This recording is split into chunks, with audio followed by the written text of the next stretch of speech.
Actually, nag-homeschool ako. I got married early to Paul Vincent Guasque. So, yun nga, homeschool ako. And after that, si Peewee, inintroduce niya sa akin yung V-Mobile.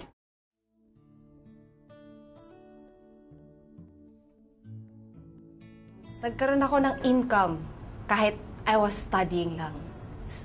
Kahit hindi na ako nag-work. Like, you know, like office and everything. Sa bahay ako, full-time mom.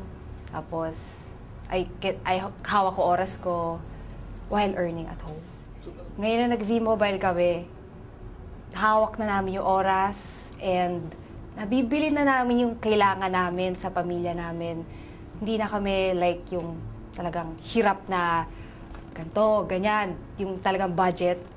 Ngayon nung nag-V-Mobile kami ngayon, talagang lahat ng gusto ko, tsaka gusto ng anak ko, tsaka gusto niya, nabibili na namin. Hindi na kami hirap talaga. Gusto ko lang magpasalamat dahil because of V-Mobile, talagang binago niya buhay ko.